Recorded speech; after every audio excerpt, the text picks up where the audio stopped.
Hey everyone, it is Jay Soloff from Investors Alley, and this is our options trade of the week. So we're looking here once again at the unusual options screener in Market Chameleon at marketchameleon.com.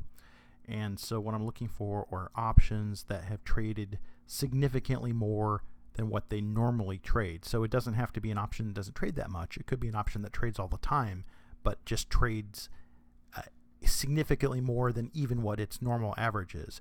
So you can tell that by looking at this relative volume. So it may be 10 times as much as it trades on average, or twice as much, or whatever, but it's out of the ordinary from what it normally trades. And you can do a search by that even and look at things that have traded a whole ton, like 38 times what it normally trades, or so there's interesting ways of looking at these different unusual options activities. So you can scan down, kind of look, and there's some interesting things, different country ETFs, Taiwan. Here's one, South Africa. That's something you don't see that much.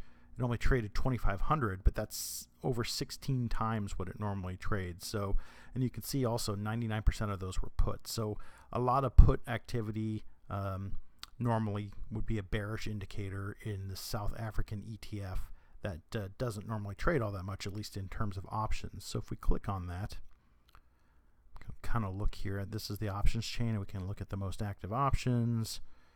You can see there is a lot of volume here at the 50 put strike. So let's look at the key trades.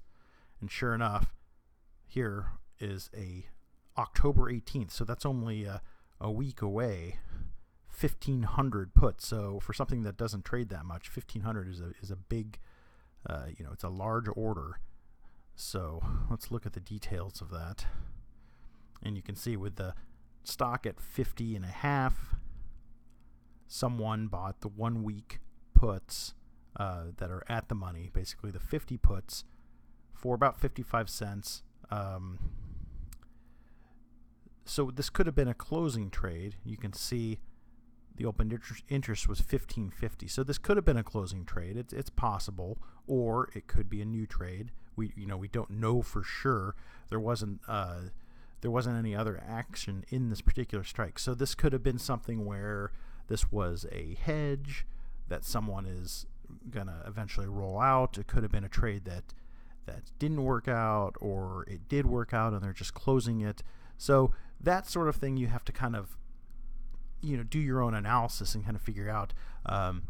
My guess this is probably a closing trade, but let's just say that it wasn't. What would be the motivation for doing a 1 week put trade where the stock is at 50.5? Well, it could be straight up. Let's take a look at the chart. It could be a straight up just bearish play, right?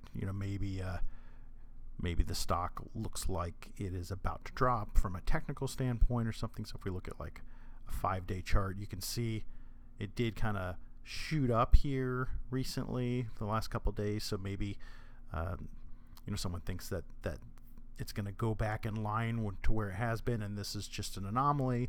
Or maybe someone's got a big position on, and for at least the next week there might be news coming out, or there might be just some activity going on, and they just want to protect their position for a week, so they bought the 50 puts as a hedge.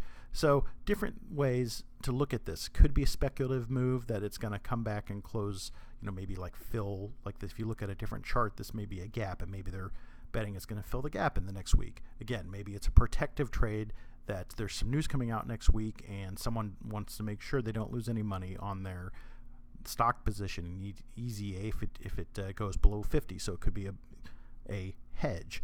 And then finally, like the original point that I made is that this very much could be a closing trade. So, and that's not to say it's not important, right? A closing trade, something like this, when there's still a week to go, and you look at the closing trade, this could be saying that, all right, well, someone does not feel that this stock is going to drop over the next week. So this closing trade can give you some information that they don't want to hold it till expiration because they feel like maybe the ship has sailed. So different ways of looking at it, and all different sort of interesting analysis that you can take from looking at the different angles. So if you want to learn more about this stuff, you can check out my option trading mastery course.